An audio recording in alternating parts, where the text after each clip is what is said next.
Hey everybody, വണക്കം. Welcome to OFT and my second day in Malta. ഞാൻ ഇപ്പോൾ എത്തി നിൽക്കുന്നത് റംല എന്ന് പറഞ്ഞൊരു ബീച്ചിലാണ്.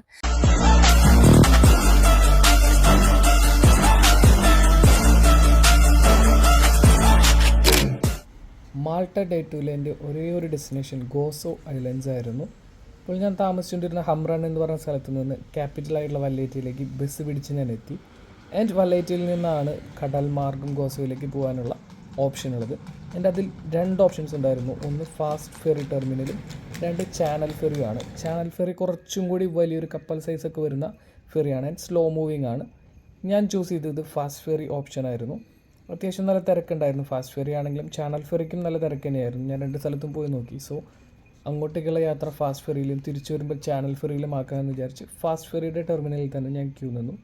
അതിമനോഹരമായിട്ടുള്ള ഒരു ഏരിയ തന്നെയായിരുന്നു ഫാസ്റ്റ് ഫെറി ടെർമിനലിലേക്ക് കയറാനുള്ള. അവിടെ നിന്നുള്ള കടലിൻ്റെ വ്യൂവും സംഭവങ്ങളും ഒരുപാട് ടൂറിസ്റ്റുകളുള്ള സമയമായിരുന്നു ഞാൻ പോയ സമയം.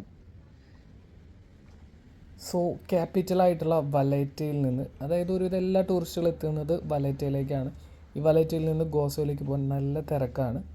ആൻഡ് ഈ രണ്ട് ഓപ്ഷൻസാണ് ഞാൻ നേരത്തെ പറഞ്ഞ പോലെ ഫാസ്റ്റ് ഫെറി ടെർമിനലും അതുപോലെ തന്നെ ചാനൽ ഫെറി ഓപ്ഷനുമാണ് ഉണ്ടായിരുന്നത്. അതുകൊണ്ട് തന്നെ 45 മിനിറ്റ് യാത്രയുണ്ട്, കടൽ യാത്രയുണ്ട് ഗോസോയിലേക്ക് എത്താൻ വേണ്ടിയിട്ട്. സോ ബേസിക്കലി ഓരോ 45 മിനിറ്റ് കൂടുമ്പോൾ അല്ലെങ്കിൽ അങ്ങോട്ടും ഇങ്ങോട്ടുള്ള റിട്ടേൺ അടക്കം 1.5 മണിക്കൂർ കഴിയുമ്പോഴാണ് ഒരു ഫെറി വന്നുകൊണ്ടിരുന്നത്. ആൻഡ് ഫാസ്റ്റ് ഫെറി കുറച്ചും കൂടി ഫാസ്റ്റായിട്ട് വന്നിരുന്നു.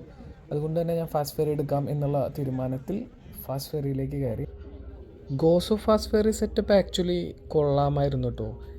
ഈ ഫ്ലൈറ്റിലൊക്കെ കയറിയ പോലത്തെ ഒരു മോഡായിരുന്നു. സേഫ്റ്റി പ്രൊസീജിയേഴ്സ് എന്തൊക്കെയാണ്, അതുപോലെ ലൈഫ് ജാക്കറ്റ് എവിടെയാണ് വെച്ചേക്കുന്നത്, പുറത്ത് തുടങ്ങിയ ഡീറ്റെയിൽസ് എല്ലാം പറയാൻ തന്നെ ഏറെക്കുറെ 10 മിനിറ്റോളം സമയമെടുത്തു. ഞാൻ പറഞ്ഞിരുന്ന പോലെ തന്നെ അത്യാവശ്യം നല്ല രീതിയിൽ ടൂറിസ്റ്റുകൾ ഉണ്ടായിരുന്നതുകൊണ്ട് തന്നെ ഫാസ്റ്റ് ഫെറി ഫുള്ളായിരുന്നു. സെൻറ്ററിലൊരു സീറ്റാണ് കിട്ടിയത്. അതുകൊണ്ട് വീഡിയോ പ്രോപ്പറായിട്ട് എടുക്കാനൊന്നും പറ്റിയില്ല, പ്രൈവസി ഇഷ്യൂസും കൂടി ഉള്ളതുകൊണ്ട്. ദെൻ ബാക്കിലും സൈഡിലും ഫ്രണ്ടിലൊക്കെ പോയി നിന്ന് കുറച്ച് വീഡിയോസൊക്കെ കവർ ചെയ്തു. 45 മിനിറ്റ്സ് യാത്രയിലും പല സ്ഥലങ്ങളിലെ ദ്വീപുകളും സംഭവങ്ങളൊക്കെ കണ്ടുകൊണ്ട് ബ്യൂട്ടിഫുള്ളായിട്ടുള്ള കാംഫുള്ളായിട്ടുള്ളൊരു യാത്ര തന്നെയായിരുന്നു. അങ്ങനെ 45 മിനിറ്റ് നീണ്ടു നിന്ന കടൽ യാത്രയ്ക്ക് ശേഷം ഗോസോ ഐലൻഡിലെത്തി ഞാൻ. ഇത് ജസ്റ്റ് ഒരു ടോപ്പ് വ്യൂ ആണ് ഗോസോ ഐലൻഡ് ആൻഡ് ഫെറിയുടെ. അവിടെ നിങ്ങൾക്ക് ചാനൽ ഫെറിയൊക്കെ കിടക്കുന്നത് കാണാം. അതുപോലെ ഒരുപാട് ട്രാവൽ ബോട്ട്സും സംഭവങ്ങളൊക്കെ കിടക്കുന്നത് കാണാം. ആൻഡ് ഈ ഫെറിയിൽ നിന്ന് തന്നെ ബസ്സസ് ഒക്കെ സ്റ്റാർട്ട് ചെയ്യുന്നുണ്ട്. ഒരു എല്ലാ ഡെസ്റ്റിനേഷനിലേക്കും ഇവിടെ നിന്ന് തന്നെ ബസ്സസ് ഉണ്ട്. ഇത് ഒരുപാട് ടൂറിസ്റ്റുകൾ റെൻ്റ് കാർ സെറ്റപ്പ് എടുക്കുന്നുണ്ട്. കാരണം പല സ്ഥലങ്ങളിലേക്കും ബസ് ഇറങ്ങിക്കഴിഞ്ഞിട്ടും ഒരുപാട് ദൂരം നടക്കാനുണ്ട്. ഞാൻ നോക്കി വെച്ച പല ഡെസ്റ്റിനേഷനിലേക്കും അപ്പോൾ കാർ എടുത്ത് പോകുന്ന ഒരുപാട് പേരുണ്ട്. കാരണം ഇപ്പോൾ ഞാൻ ആദ്യം പോയ ഗോസോ എന്ന് പറഞ്ഞ സ്ഥലത്തേക്ക് തന്നെ 2 കുന്നുകൾ നിൽക്കുന്ന ഒരു സംഭവമൊക്കെയാണ്. അതിൻ്റെ ഉള്ളിലേക്ക് ഒരുപാട് പേര് പോകുന്നതായിട്ട് ഞാൻ കണ്ടു. എനിക്ക് ജസ്റ്റ് ഒരു വ്യൂ മാത്രമാണ് കിട്ടിയത്, കാരണം ഒരുപാട് ദൂരം നടക്കാനുണ്ട്. സോ അത് പോസിബിൾ ആയിട്ടുള്ള സംഭവമല്ല. സോ റെൻ്റ് കാർ എടുത്ത് പോകുന്നവരുണ്ട്. It's A nice option, you know.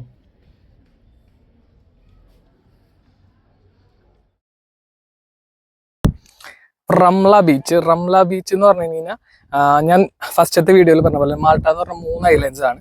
അതിൽ സെക്കൻഡ് ലാർജസ്റ്റ് ഐലൻഡ് ആണ് ഗോസോ. ഇത് one of the best tourist attraction കേന്ദ്രമാണ്.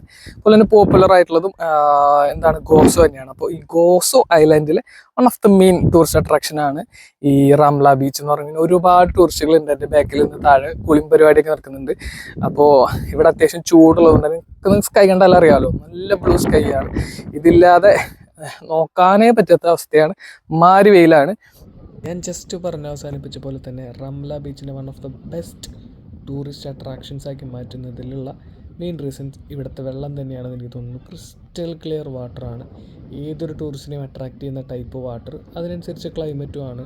ടെമ്പറേച്ചർ 23-24 ഉണ്ട്. അപ്പോൾ യൂറോപ്പിൽ തന്നെ വളരെ റെയറായിട്ടാണ് ബീച്ചിൽ ഇത്ര സ്വാതന്ത്ര്യത്തോടെ, ഇത്ര കംഫർട്ടോടെ, ഇത്ര ഉറപ്പോടുകൂടെ ഇറങ്ങാൻ പറ്റുള്ളൂ എന്ന് തോന്നുന്നു. കാരണം ഫേവറബിൾ ആയിട്ടുള്ള ടെമ്പറേച്ചറാണ്, അതുപോലെ തന്നെ കണ്ടീഷൻസാണ്. വലിയ തിരമാലയോ തിരയുടെയോ ഒന്നുമില്ല. സോ ഒരുപാട് പേര് ഇവിടെ ഇറങ്ങി കുളിക്കലും പരിപാടിയൊക്കെ ഉണ്ട്. ബീച്ചിലിറങ്ങാൻ പ്ലാനില്ലാതിരുന്നത് കൊണ്ട് തന്നെ അവിടുത്തെ ഹയസ്റ്റ് പോയിൻ്റ് വരെ ഒന്ന് നടന്ന് കയറി തിരിച്ചിറങ്ങി വന്നപ്പോഴാണ് ഞാൻ ആ സംഭവം അറിഞ്ഞത്. പണി പാളിയിരിക്കുന്നു ഗൈസ്. ഞാൻ വന്നിറങ്ങിയ ഗോസോ ഫെറി ടെർമിനൽ ബോംബ് ഭീഷണി കാരണം പൂട്ടിയിരിക്കുന്നു.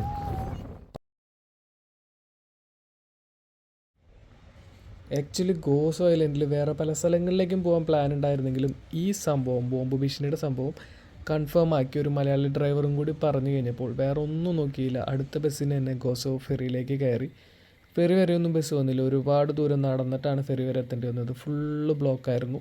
ഇവിടെ എത്തിക്കഴിഞ്ഞപ്പോൾ ഏറെക്കുറെ ഇതായിരുന്നു അവസ്ഥ. ഒരുപാട് ടൂറിസ്റ്റുകൾ തിരിച്ചു പോകാൻ, ഞാൻ പറഞ്ഞല്ലോ തിരിച്ചു പോകാൻ കടൽ മാർഗ്ഗം മാത്രമാണുള്ളത്.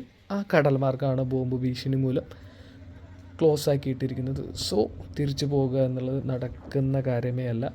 ഇതുപോലെ മേലെ ആകാശവും താഴെ ഭൂമിയല്ല, വെള്ളം കടലും മാത്രമായിട്ട് കിടക്കുന്ന ഒരവസ്ഥയായിരുന്നു. അങ്ങനെ 5-6 മണിക്കൂർ നീണ്ടു നിന്ന തിരച്ചിലിനും കാത്തിരിപ്പിനും ഒടുവിൽ ബോംബ് ഭീഷണി വെറും ഭീഷണിയായി മാത്രം അവസാനിച്ചു. പക്ഷെ തിരിച്ചു പോകാൻ ടിക്കറ്റ് ഇല്ലാത്ത ഞാൻ അവിടെ പെട്ടുപോകുമെന്ന് മനസ്സിലാക്കിയപ്പോൾ ഇതുപോലെ വന്ന ഒരു ബോട്ടിൽ ചാടി കയറുകയാണ് ചെയ്തത്. ആക്ച്വലി ആ ട്രിപ്പ് കുറച്ച് സാഹസികമായിട്ടുള്ള ട്രിപ്പ് തന്നെയായിരുന്നു. പോരാത്തതിന് രാത്രി ടൈമും ആയിരുന്നു. കറുപ്പ് കളറല്ലാതെ ഒന്നും കാണാനുണ്ടായിരുന്നില്ല. സോ പിറ്റേ ദിവസം പാരീസ് ട്രിപ്പ് ഉള്ളത് കൊണ്ട് തന്നെ റിസ്ക് എടുക്കാതെ വയ്യായിരുന്നു എനിക്ക്. ഞാൻ ഈ കണ്ട ബോട്ടിൽ ഓടിച്ചാടി കയറി എങ്ങനെയൊക്കെയോ മാൾട്ടയിലെത്തി. ഇപ്പോൾ വേണമെങ്കിൽ ഞാൻ സേഫായി എന്ന് പറയാം.